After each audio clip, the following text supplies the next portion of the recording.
अस्सलाम वालेकुम dear students. आज की वीडियो के अंदर मैं आप लोगों को लॉ एडमिशन टेस्ट जो कि लैट के नाम से मशहूर है इसकी कंप्लीट डिटेल दूंगा। तैयारी का तरीकाकार बताऊंगा कि कैसे आप लोगों ने इसको प्रिपेयर करना है। तमाम डिटेल आज की वीडियो में आप लोगों को मिलेगी। इससे पहले अगर आप लोग इस चैनल पे न्यू हैं तो इसको सब्सक्राइब कर लें, बेल नोटिफिकेशन ऑन कर लें ताकि जितनी भी लेटेस्ट एजुकेशनल अथेंटिक अपडेट्स हैं वो सबसे पहले आप लोगों को इस चैनल के थ्रू मिलती रहें।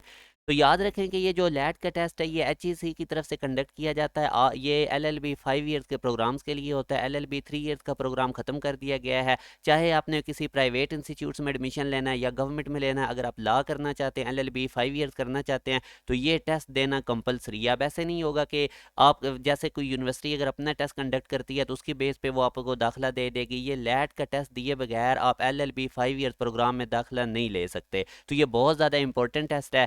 और उसके बाद दूसरा ये होता है कि ये तकरीबन साल में 4 या 5 दफ़ा कंडक्ट किया जाता है HEC की तरफ से। अभी जनवरी में ये कंडक्ट हो चुका था। अभी मार्च का मंथ चल रहा है जब मैं ये वीडियो रिकॉर्ड कर रहा हूँ। तो मार्च 27 तक इसकी लास्ट डेट है अप्लाई करने की। और उसके बाद ये जो टेस्ट कंडक्ट होगा ये 9 अप्रैल को होगा। इसी तरह फिर आगे ये जुलाई के अंदर भी टेस्ट होगा और उसके बाद फिर ये सितंबर में हो सकता है, मे भी अक्टूबर नवंबर में फिर हो जाए। तो साल में ये तकरीबन 4 या 5 दफ़ा ये टेस्ट कंडक्ट होता है और आप चाहे एक से ज़्यादा दफ़ा अपीयर हो सकते हैं। और इसमें 50% आप लोगों ने मार्क्स लेने होते हैं। अब अप्लाई करने का क्या तरीकाकार होता है, ऑनलाइन HEC की वेबसाइट से ही अप्लाई किया जाता है। और उसके बाद आगे अगर हम बात करें तो कौन कौन अप्लाई कर सकता है, वो स्टूडेंट जिन्होंने इंटरमीडिएट कंप्लीट कर लिया वो भी अप्लाई कर सकते हैं। और ऐसे स्टूडेंट जिन्होंने सेकंड ईयर के एग्ज़ाम दे दिए हुए हैं और अभी वो अपने रिजल्ट का वेट कर रहे हैं तो वो भी अप्लाई कर सकते हैं। मगर ऐसे स्टूडेंट जो भी सेकंड ईयर में पढ़ रहे हैं तो वो अभी तक लैट के टेस्ट में अप्लाई नहीं कर सकते। वो सेकंड ईयर को पेपर देने के बाद अप्लाई करेंगे जो फिर उस वक्त लैट के टेस्ट करीब आ रहा होगा। अब अगर हम आगे नेक्स्ट बात करें तो आप लोगों ने ये जो वेबसाइट मैंने लिखी हुई है इस पे जाके ऑनलाइन रजिस्ट्रेशन करनी होती है। और उसके बाद जब आप रजिस्ट्रेशन कर देते हैं तो जब डेट चली जाती है, ख़त्म हो जाती है रजिस्ट्रेशन की, तो उसके एक वीक बाद आप लोग इसके अंदर से अपनी रोल नंबर स्लिप भी वेबसाइट से डाउनलोड कर सकते हैं।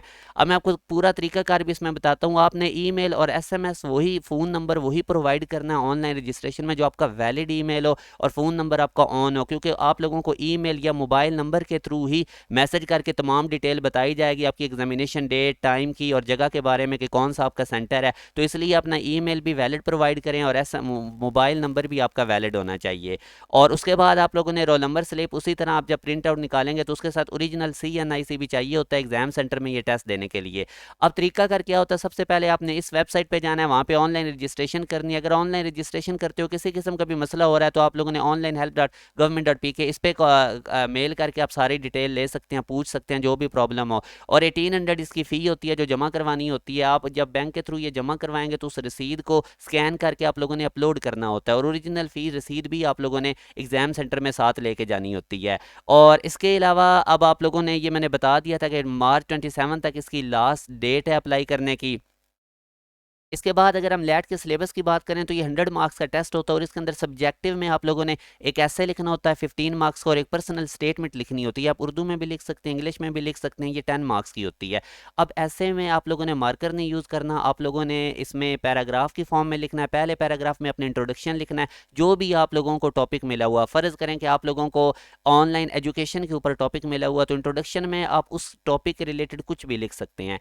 एंड वाला जो लास्ट पैराग्राफ होता है उसमें आपने कंक्लूड करना होता है। जैसे एक पोस्ट लगी होती है, नीचे कमेंट्स आए होते हैं, वो कमेंट बेसिकली कंक्लूजन होता है, आपने अपनी राय देनी है। और दरमियान में 2 या 3 पैराग्राफ जो आपने लिखने हैं वो मेन बॉडी होती है, उसमें आपने स्पेसिफिक रहना है। एक पैराग्राफ में एक ही बात आपने डिस्कस करनी है। तो ऐसे ही आप लोगों ने बड़ा केयरफुली लिखना है, पैराग्राफ की सूरत में लिखना। स्टार्टिंग और एंड वाला पैराग्राफ बड़ा इंपॉर्टेंट होता है, जो कंक्लूजन का होगा और जो आपका स्टार्ट वाला होगा। दरमियान वाले 2 पैराग्राफ आपकी मेन बॉडी होती है। तो 4 पैराग्राफ में, 5 पैराग्राफ में, डिपेंड करता है आपके पास स्पेस कितनी है।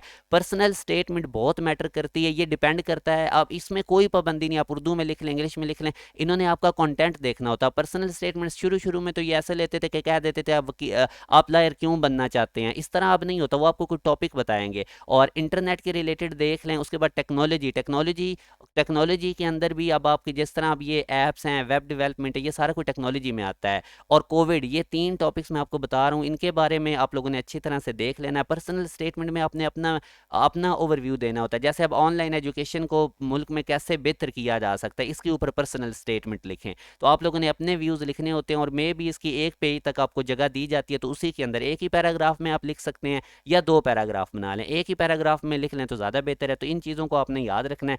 अब इसके लिए बेहतर ये है कि आप मार्केट से कोई बुक अवेलेबल है तो वो देख ले लें, वहाँ से आपको और आइडिया हो जाएगा, वरना मैंने आपको सारे की पॉइंट्स बता दिए ऐसे और पर्सनल स्टेटमेंट के बारे में।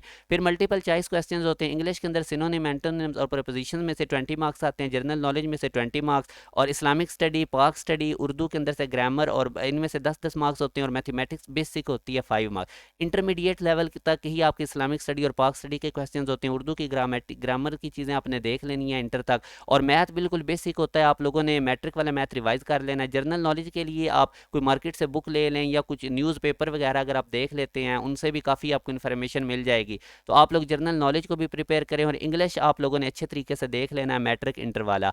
अब ये कुछ मैं पास पेपर के ओरिजिनल एमसीक्यूज आप लोगों को दिखा रहा हूँ, जिसमें आपको काफ़ी आइडिया हो जाएगा। जैसे ये ऐसे आया था 15 मार्क्स का, ओरिजिनल लैट का टेस्ट है, और इसी तरह पर्सनल स्टेटमेंट आप लोगों को लिखी हुई नजर आ रही है ताकि आपको आइडिया हो जाए। ये पाक स्टडी के मैं आप लोगों के साथ ओरिजिनल पेपर के क्वेश्चन शेयर कर रहा हूँ, आप लोगों ने वीडियो को पॉज करके इनको देख लेना है, और जैसे मैंने आपको तरीका बताया उसी पैटर्न पे आप लोगों ने तैयारी करनी है। ये अब इस्लामिक स्टडी के मैं आप लोगों के साथ पास पेपर के ओरिजिनल लैट के टेस्ट डिस्कस कर रहा हूँ, एमसीक्यूज। ये मैथमेटिक्स के हैं, और मैथ आपका बेसिक होगा, आप लोगों ने अपनी बेसिक चीज़ें रिवाइज कर लेनी है। और इसी तरह भी इंग्लिश के हैं, सिनोनिम्स, एंटोनिम्स वगैरह, और इंग्लिश के अंदर प्रपोजिशंस भी आएंगे, वो भी आपने मैट्रिक और इंटर वाली अपनी रिवाइज कर लेनी है। तो ये मैं आप लोगों के साथ पास पेपर के ओरिजिनल एमसीक्यूज आपको शो करवा रहा हूँ, ताकि आपको आइडिया हो जाए लैट का टेस्ट किस तरह से होता है। और प्रिपरेशन जनरल नॉलेज के लिए बेहतर यही है कि आप कोई मार्केट से लैट की बुक अगर ले लें तो ज़्यादा बेहतर है, और उसके अंदर आपको और अच्छा पता लग जाएगा। तो ये सारा मैंने आप लोगों के साथ जो पेपर डिस्कस किया है, ये लैट का ओरिजिनल टेस्ट है, जिसके अंदर से मैंने एमसीक्यूज आपसे डिस्कस किए हैं।